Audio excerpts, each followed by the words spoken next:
Shalom everyone! Welcome sa ato ang Discipleship Training Track, Stage 3, Lesson 1. Ang lig-on nga pundasyon sa Kristohanon nga kinabuhi. Of course, wala tay lain nga gibasihan ni ining tanan nato nga pagtulunan, labi na ni ining lig-on nga pundasyon sa imuhang Kristohanon nga kinabuhi, kundili nagbase gyud ni siya sa pulong sa Ginoo. Nagsulti si Jesus sa Matthew chapter 7 verse 24 to verse 27. Mao kini ang gisulti sa iyang mga pulong. Busa ang tanan nga nakadungog sa akong gisulti ug nagtuman niini may sama sa usa ka maalamon nga tawo nga nagtukod sa iyang balay diha sa bato. Sa dihang mibundak ang ulan ug mibaha ug ang mga suba, ang hangin mihapak ug mikusukuso ni adtong balaya. Wala kini matumba kay kini natukod man diha sa bato. Apan ang tanan nga nakadungog sa akong gisulti ug dili motuman niini mahisama sa usa ka tawong buang-buang nga nagtukod sa iyang balay diha sa balas. Sa dihang mibundak ang ulan ug mibaha ug ang hangin mihapak, mibundak ug kini mibaha ug ang hangin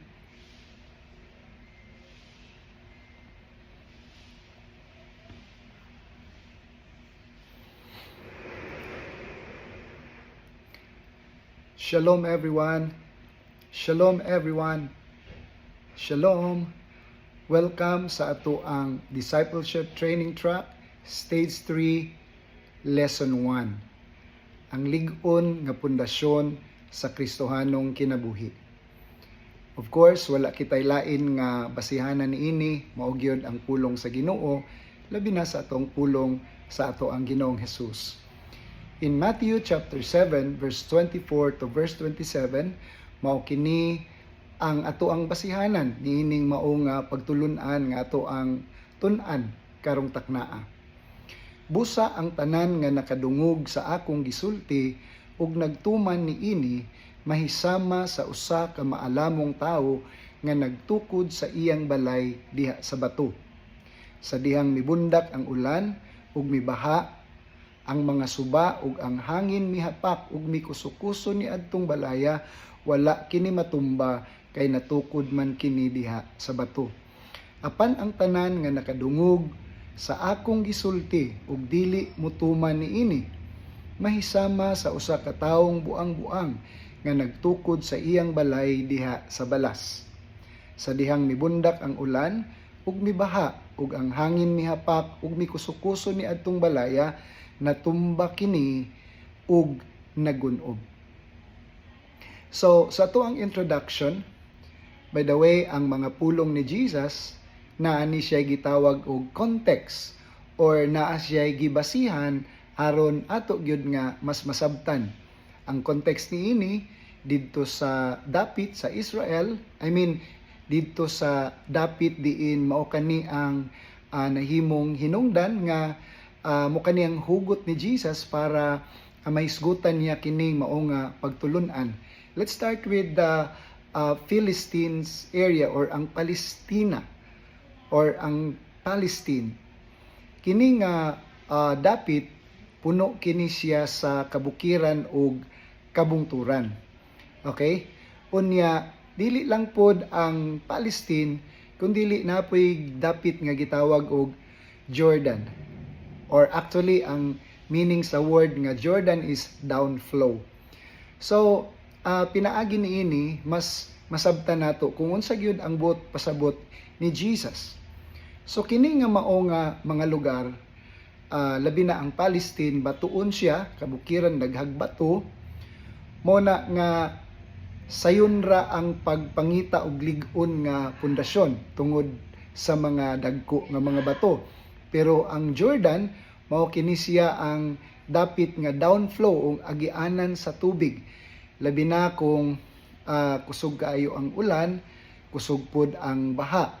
Unya, pinakakusog na gyud kay nag-ingon ang Bible, mibundak ang kusog nga ulan, mikuso-kuso ang kusog pagyud nga hangin, subot pasabot para sa tuwa karon murag naagyud ni siya flash flood. So muna nga dili nato malikayan nga naagyoy maagian niini nga mga balay. Pero ang mga balay nga natukod sa bato, lig-on, pero ang balay nga natukod lang diha sa ibabaw sa balas, kung imong makita even sa mga video nga naay mga balay nga nindot kaayo tan-awon, pero pero naa sila sa daplin sa kasapaan nga walay mga bato, pero wala sila kabalo nga ang tubig ni kutkot na dahil dito sa ilalom, ug tungod sa kakusog nga tubig, simple nga tubig, and yet tungod ni ana, tungod kay balas lang ang iyang pundasyon, mo na nga naguba ang mao nga balay. Ug ato nang makita sa daghan nga mga video. So ato ang hisgutan karon ang panig-ingnan sa maalamon o buang-buang nga magtutukod. Dili igo nga maminaw lang ang tao sa pulong sa Ginoo, apan kinahanglan gyud nga tumanon niya kini. Gikumpara ni Jesus ang tao nga maminaw ug mutuman sa iyang mga pulong sa usa ka wise nga tao, maalamon nga magtutukod. Tungod kay iyang gitukod ang iyahang balay diha ibabaw sa bato, sumala sa verse 24 nga to ang gibasa. Unya gina-describe po dayon ni Jesus ang maalamon nga tawo nga nagtukod sa iyahang balay, nga nagpasabot siya nga ang iyahang tibuok nga kinabuhi iyahang gitukod diha sa tinuod nga bato nga mao lang gihapon si Kristo, mao na nga siya nakahimo sa pagtuman, dili lang kay naminaw kundi nituman ug nibuhat sa nahisulat or sa instruction, sama sa instruction sa Dios kang Joshua. Mao'y challenge kanunay. Dunay mga pangutana nga ato ang tubagon mahitungod niining mao nga topiko. Una-una, unsa man ang gipasabot niining patukuranan nga bato? Nindot nga ato ning masabtan. Well, naay mga references from the Word of God, from the Scriptures, pero mao ni ang inyong assignments, no? Dili nako basahon, ihatag nako ang mga references, unya dapat inyo ning basahon para mas masabtan pud ninyo og maayo. No, like sa Luke chapter 6 verse 48, Matthew chapter 7 verse 24, sa Old Testament po Deuteronomy 32:1 to 4, Psalms 18 verse 2 and 46 verse 46, and 1 Corinthians chapter 3 verse 10 to 11. So gidescribe ni Luke or ni Lucas ang maalamon nga magtutukod or ang wise builder nga siya nagkalot og lawom nga patukuranan. So nindot kaayo ang description ni Luke dinhi is because kini nga pundasyon dili mabaw kundi lalom. So kung lalom nga pundasyon niya sa bato bot pasabot, dili basta-basta kini nga paghimo sa mao nga pundasyon kay gikalot pa niya sa lalom. Pero ang bato nga atong patukuranan mao gyud nga si Kristo gyud mismo. Ang patukuranan nga bato nagrepresentar sa tinuod nga pagsabot ug pagkinabuhi nga matarong or adunay matarong nga binuhatan. So ang mga nagtukod ngadto sa bato or lig-on nga pundasyon, mao gyud kini sila ang mga tao nga nakasabot sa ilang nadungog, mao to nga ila pong nabuhat. Og ang ilang pagtuo tinuod kay nganuman adunay kinasingkasing nga pagsunod or sa pagbuhat niini. Mauna nga aduna pud sila'y pagpuyo nga matarong. Makita man nato ang mga tao nga tinuod nga adunay tarong nga pagpuyo, katupod nga mga tao nga adunay strong nga foundation diha sa Ginoo. So pinaagi ra gyud ay sa pagtuman ug sa imong tinuod nga relasyon kang Kristo nga mao ang bato diha nimo makaplagan ang imong tinuod nga growth, pagtubo sa imong spiritual life, labaw sa tanan, emotional life, malig-on ka, kay kun wala kini, ang atong mga tumong, ang atong mga plano, bisan unsa pa kini ka maayo, magpabilin kini nga daw sama sa balas, nga naglihok ug walay kalig-on. Ikaduha, unsa man ang gipasabot ni ining patukuranan nga balas? Aduna usab kini mga referensya diha sa inyohang notes. Matthew 7:26, Luke 6:49, 2 Samuel chapter 22 verse 4 to 5.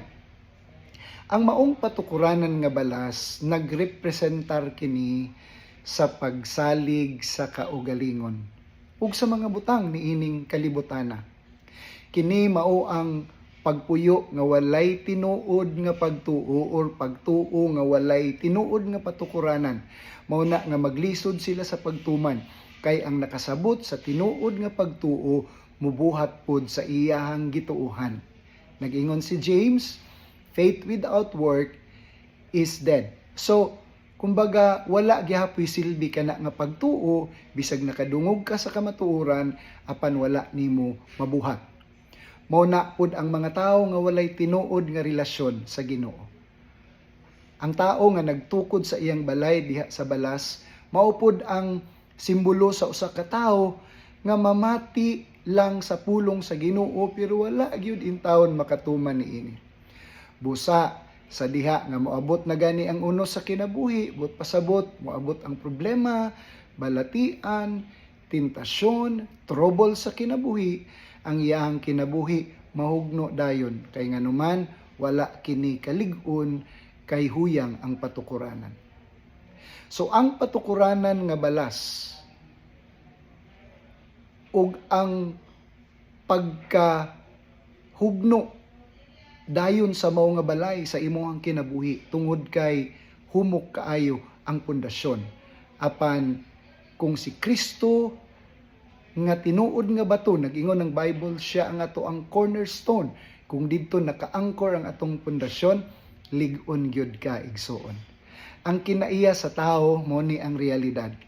Mupili gayud ang tao ug sayon ug dali nga pamaagi.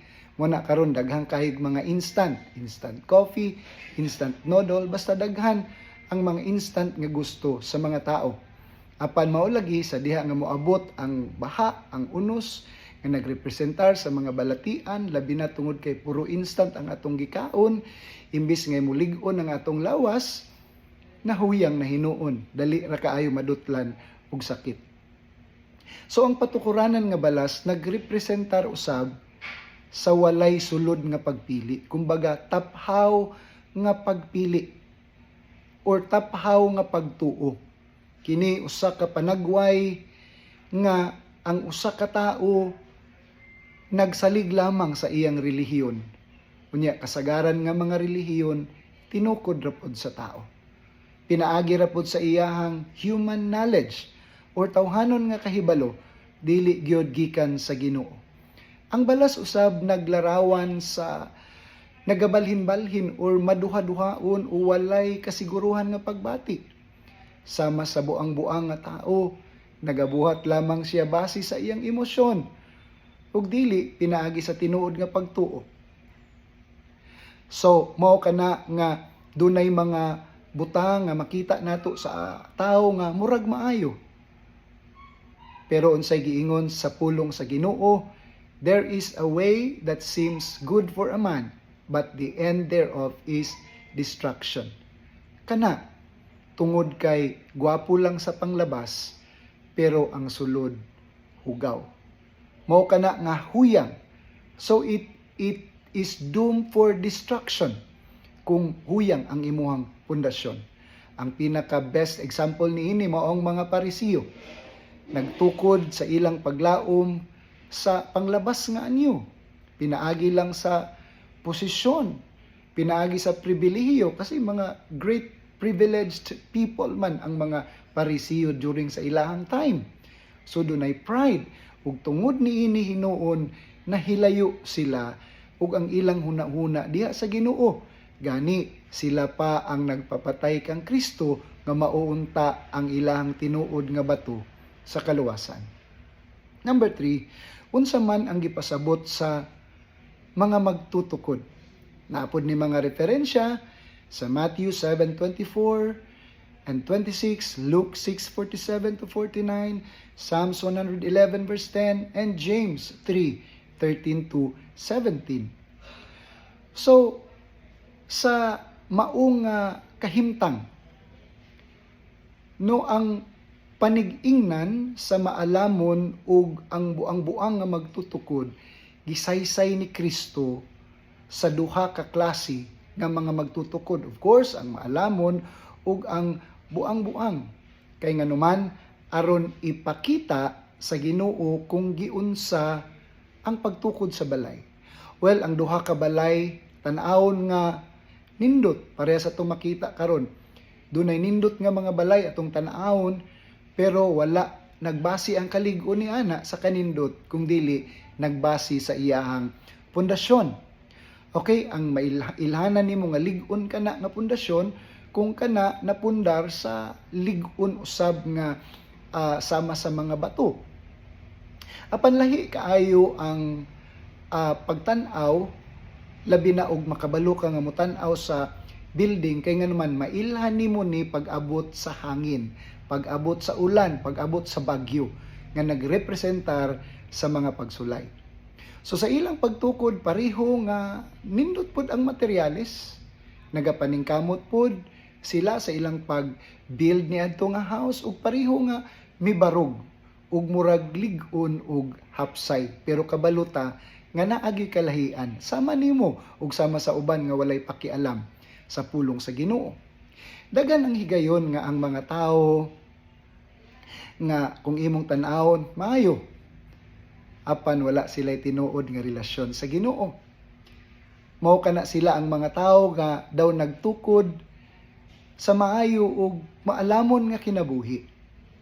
Maybe sa aspeto sa kwarta, sa kabtangan, nindot ilang mga connections, mga higala, apan bisan pa man nga tan-awon kini nga maayo sa pananaw sa tao, apan sa katapusan niini mahimong kalaglagan ang ilang sangputan kung wala kini mapatukod sa bato nga mao si Kristo.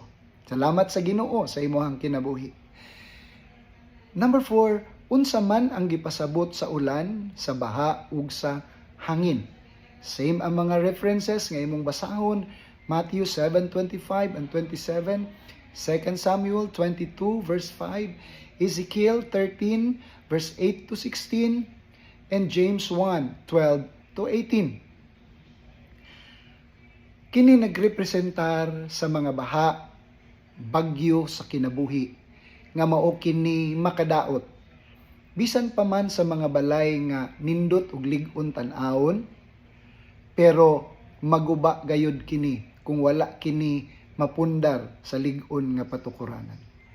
May suon, diha kang Kristo, or sa diha nga si Jesus nag-ingon nga ni bulog ang dako nga ulan. Iyang gigamit kini isip panig-ingnan sa mga panahon sa dagko nga mga pagsulay. Nasiguro'y grabe nga balatian, naay pagkuso-kuso sa imuhang kinabuhi, dunay hulga sa imuhang kinabuhi. Kumbaga aduna kini hulga sa panimalay nga nagdala og kahadlok sa imuhang pagpuyo.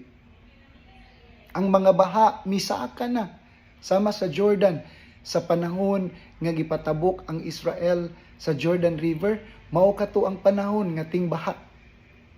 So usahay murag itry gyud ta sa Ginoo panahon sa baha, panahon sa problema, panahon sa pagkuso-kuso sa mga problema, kung unsa bagayud ka kalig-on. Kasi kung lig-on ka, lig-on ang imong patukuranan nga mao si Kristo, pinaagi sa iyang mga pulong ug pinaagi sa mga pag-ampo, pagbuhat nimo sa iyang kabubuton. Kini nga panimalay bisag unsa ang hulga, dili gyud mahugno kay kini lig-on. Usahay kini nga mga puwersa moabot pinaagi sa dagkong balatian, mga pag-antos, mga tentasyon nga usahay dili ka kabantay. pero makadaot di ay kini ug makapahuyang ni ana nga patukuranan. Apan dili kini makaguba ug dili kini makagun-ob kung aduna kay lig-on nga patukuranan nga mao si Ginoong Hesus. In conclusion, ang bato nga patukuranan sa Kristohanong kinabuhi mao gayod si Kristo Hesus. Wala nay lain. Pinaagi sa imong pagpaminaw, pinaagi sa imong pagbuhat o pagtuman sa pulong sa Ginoo. Always remember, tungod kay si Kristo ang imong pundasyon, Jesus is the living Word of God. So, salamat kaayo sa imuhang pagpaminaw. Sa sunod nga mga sesyon niini nga kurso sa ato ang stage 3 sa atong discipleship training track, atong hisgutan pagayod ang dugang pang mga butang aron makatabang kini kanimo nga magabaton kag tinuod nga kalig-on, tinuod ug lig-on nga patukuranan sa imuhang kinabuhi, isip tinuod nga sumusunod ni Kristo. Mao na nga kung imo kining mabuhat, bulahan ka. And I speak blessing of truth sa imuhang kinabuhi, the blessing of freedom sa imuhang kinabuhi, labaw sa tanan, the blessing of strength. I pray nga magmalig-on ka sa imong padayon nga pagtuo kang Kristo samtang ikaw maminaw pagmaayo hangtod nga imong matuman or mabuhat ang kabubuton sa Ginoo. Kay nag-ingon si Ginoong Hesus nga dili ang tanang nagtawag kanako Ginoo Ginoo mamaluwas, kundi sila lamang nga nagabuhat sa kabubuton sa Dios nga mao ang pulong sa Dios. God bless us all. Shalom.